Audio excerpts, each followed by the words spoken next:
கொரிந்தியருக்கு எழுதிய 2ஆம் திருமுகம் அதிகாரம் 6.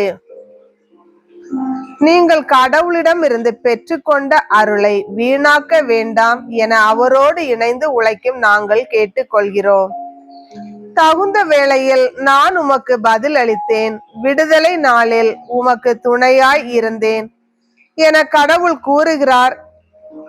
இதுவே தகுந்த காலம், இன்றே மீட்பு நாள். எவரும் குறைகூறா வண்ணம் எங்கள் திருப்பணியை ஆற்ற விரும்புகிறோம். எனவே நாங்கள் எவருக்கும் இடையூறாக இருப்பதில்லை. மாறாக அனைத்து சூழ்நிலைகளிலும் நாங்கள் கடவுளின் பணியாளர்கள் என்பதை எங்கள் நடத்தையால் காட்டுகிறோம். வேதனை, இடர், நெருக்கடி ஆகியவற்றை மிகுந்த மன உறுதியோடு தாங்கி வருகிறோம். நாங்கள் அடிக்கப்பட்டோம், சிறையில் அடைக்கப்பட்டோம், குழப்பங்களில் சிக்கினோம், பாடுபட்டு உழைத்தோம், கண் விழித்திருந்தோம், பட்டினி கிடந்தோம்.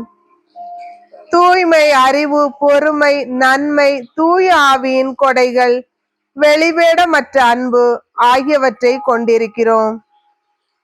உண்மையையே பேசி வருகிறோம். கடவுளின் வல்லமையை பெற்றிருக்கிறோம். நேர்மையே எங்கள் படைக்கலம். அதை வலக்கையிலும் இடக்கையிலும் நாங்கள் தாங்கியுள்ளோம். போற்றுவார் போற்றலும் தூற்றுவார் தூற்றலும் எங்களுக்கு ஒரு பொருட்டல்ல. புகழுவார் புகழலும் இகழுவார் இகழலும் எங்களை பாதிப்பதில்லை. ஏமாற்றுவோர் என அவர்களுக்கு தோன்றினாலும் நாங்கள் உண்மையான பணியாளர்கள். அறிமுகம் இல்லாதோர் என தோன்றினாலும் எல்லாரும் எங்களை அறிவர். செத்து கொண்டிருப்பவர்கள் என தோன்றினாலும் நாங்கள் வாழ்ந்து கொண்டிருக்கிறோம். கொடுமையாக தண்டிக்கப்பட்டோர் என தோன்றினாலும் நாங்கள் கொல்லப்படவில்லை. துயருற்றோர் என தோன்றினாலும் நாங்கள் எப்போதும் மகிழ்ச்சியாக இருக்கிறோம். ஏழையர் என தோன்றினாலும் நாங்கள் பலரை செல்வராக்குகிறோம்.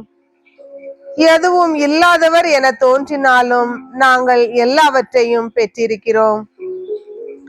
கொரிந்தியரே, நாங்கள் உங்களிடம் மனம் விட்டு பேசுகிறோம். எங்கள் இதயத்தில் ஒளிவு மறைவு என்பதே இல்லை. நீங்கள் உங்கள் இதய கதவை அடைத்து வைத்திருக்கிறீர்கள். எங்கள் இதய கதவு எப்போதும் திறந்தே இருக்கிறது. பிள்ளைகளுக்கு சொல்வதை போல் சொல்லுகிறேன், எங்களைப் போலவே நீங்களும் உங்கள் இதய கதவுகளை திறந்து வையுங்கள்.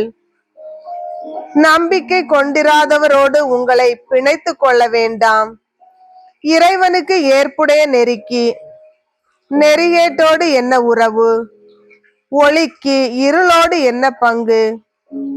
கிறிஸ்துவுக்கும் சாத்தானுக்கும் என்ன உடன்பாடு? நம்பிக்கை கொண்டோருக்கு நம்பிக்கை கொண்டிராதவரோடு என்ன தொடர்பு? கடவுளின் கோவிலுக்கும் சிலை வழிபாட்டு கோவிலுக்கும் என்ன இணக்கம்? வாழும் கடவுளின் கோவில் நாமே. என் உறைவிடத்தை அவர்கள் நடுவில் நிறுவுவேன். அவர்கள் நடுவே நான் உலவுவேன். நானே அவர்கள் கடவுள், அவர்கள் என் மக்கள் என்று கடவுள் சொல்லி இருக்கிறார் அன்றோ? எனவே அவர்கள் நடுவில் இருந்து வெளியேறுங்கள், அவர்களை விட்டு பிரிந்து செல்லுங்கள் என்கிறார் ஆண்டவர். தீட்டானதை தொடாதீர்கள், அப்பொழுது நான் உங்களை ஏற்றுக்கொள்வேன். மேலும் நான் உங்களுக்கு தந்தையாய் இருப்பேன், நீங்கள் எனக்கு புதல்வரும் புதல்வியருமாய் இருப்பீர்கள் என்கிறார் எல்லாம் வல்ல ஆண்டவர்.